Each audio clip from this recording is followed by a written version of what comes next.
Radio Raheem here with Justin Fortune at Fortune Gym. You know, this place is about to be jam-packed in a minute. Manny Pacquiao is going to be here tomorrow. His training camp has begun. But before we get right into, the thick of things, I actually want to check up on your health and see how you're doing. All the fans and fight watchers have been wondering where you're at. I'm doing really well. Thanks for everyone's support and their prayers and their wishes of good health and stuff. It's great. It's been really good. Very, very good. We've been watching you battle this disease, and you've actually looked better than anyone I've seen in such a short period of time. Just tell us, your regimen. How are you able to stay so strong through this? Jesus, who the hell knows? It's a really bad treatment. It's head and neck cancer, so the treatment's tough as shit. It's called rapid weight loss. It's better than Jenny Craig. It's called cancer. No, I just train, and it's just, that's what we do. You're a fighter, and that's the way you're brought up, and there's no point bitching because nobody wants to hear it, so you just go about your business. Now, you've got, obviously, a track record of training other guys, tough mental conditioning. When you see Manny Pacquiao for the first time today, this is the first day of training camp. He's in camp officially now. Talk to me about what his attitude was like and what condition is he in right now. Manny always comes to me at about 60% because he's always doing something, mostly playing basketball. So for that, it's to bring him from that to peaking in 8 weeks, which is all we have, is it's easy. We'll time it just perfect. So it's good. Pacquiao, same as Mayweather, they're always doing something, and they're never overweight ridiculous amounts. You know what I mean? They're always active. In the Mayweather camp, we've got something of a new addition and a nemesis of yours. It seems like for the first time you're actually going to be facing off against Alex Ariza. The word is that Mayweather's added him to the camp. He's not my nemesis. He's just a toolbox. He's using my shit from 7 years ago, so there's nothing, this guy is no fucking genius, that's for sure. But on a good note, let me see him try and front kick me to the fucking chest and see what happens, spineless bastard. Well, you do that to an old guy, Freddie, guy with Parkinson's, And the worst part was when Freddie came forward, he backed off like a little bitch, because if Freddie hits him, he'll knock him the fuck out. Everyone knows that the fireworks are going to be at a zenith for this fight. Obviously, it's the biggest event, I think, in sports history. And when it comes to your role in it, you've got one of the greatest fighters. Obviously, he's a fighter that wants to win, but what are you doing to make sure that he's able to fight every second of every round with someone like Mayweather, who's not going to tire either? Same thing we've been doing for the last, since I've been working with Manny since 2002. We just work more. Manny's always fit. He's a 12-round fighter. That's his job. Same as Mayweather. They're 12-round fighters. They don't come into fights out of shape ever. Back on the idiot, Floyd's 46-0. What the fuck's Alex Ariza going to show Floyd Mayweather that his father and his uncle can't show him and haven't showed him, and Floyd doesn't know? You know what I mean? Whereas with Pacquiao, I always got new stuff I can throw into the mix with Manny that just keeps shocking him back into shape. Plus, he's happy. Manny has his team back together when we were knocking people out left, right, and center. There's no animosity. There's no cancer in the crew. So, and when you have a happy athlete, they perform at 110%. And that's Pacquiao, man. If he's happy and he's content in camp and everyone's just, we goof off as much as we train, hard as we train. We're always laughing. We're always, goofing off. Someone's always doing something to crack the team up. So it's enjoyable.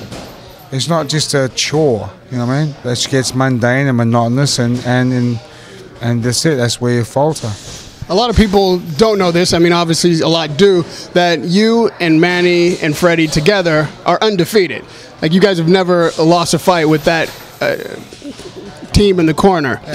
So when people talk about the chemistry of the camp, like you just discussed, talk to me about how far that goes back, and when there's nothing more on the line than this. This is the biggest fight of everybody's career. Manny's, Freddie's, yours. Yeah. What's the chemistry like, and what's the mindset like going into a fight like this? our mindset's the same as it is with every fighter, because you can't take anyone lightly. You know that. The chemistry is, like I said before. When Manny's happy and Freddie's happy, well, I'm happy to be back with my friends. And Pacquiao's happy to be back with friends, and Roach is happy to be back with their friends. And together, we're a great combination. And everyone realizes it.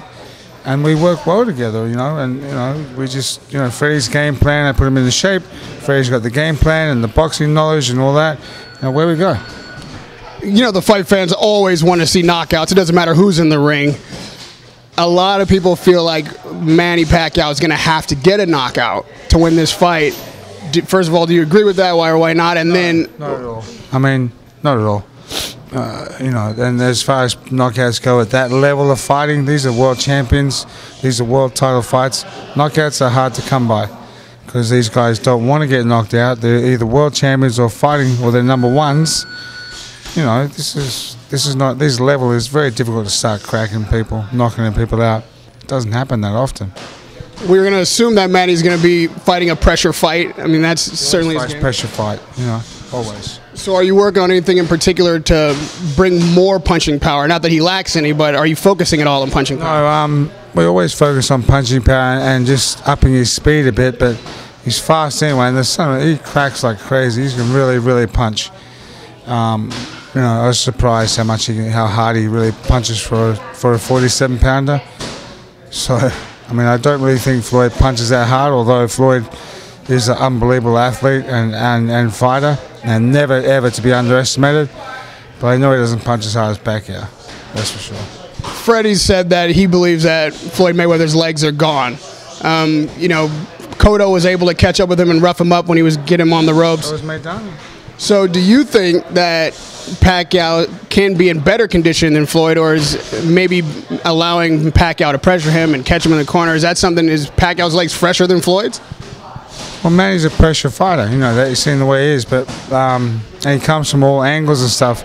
As far as his legs, I would never ever count Floyd out of a fight like that. You know what I mean? You just treat him as just extremely dangerous fighter. And like I said, we have a game plan, and you stick to it, and we should be successful. And then lastly, Justin, as we all know, the fight game is as much mental as it is physical.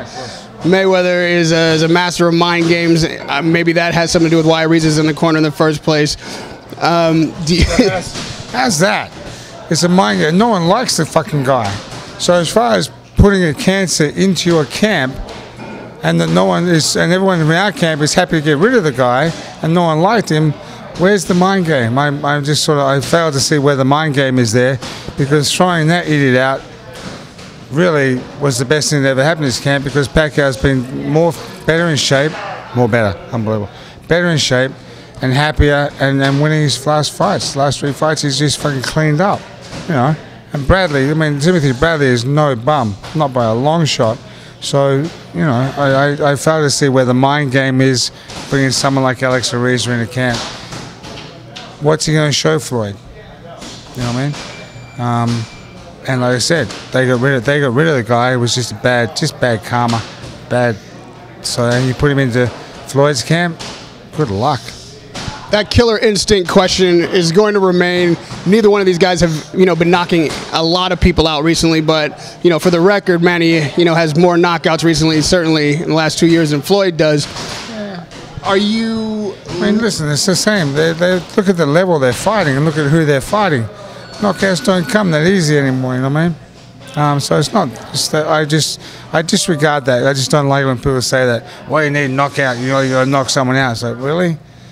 I mean, have you ever laced up a pair of fucking gloves and jumped in the ring at that level? Try knocking them out. Come on, dude. What would you say about the killer instinct question about Manny? Manny's there. More Floyd talks, more pissed off Manny gets, the more angry he becomes, and then you know, he takes it out in the ring. That's all. He's definitely got the killer instinct. I mean, this is a huge fight.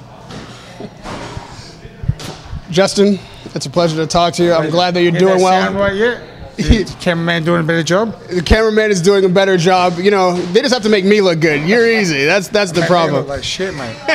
No, you look great, man, and I'm glad to see it. It's a pleasure, man. Radio Raheem with Justin Fortune at Justin Fortune Gym. Peace.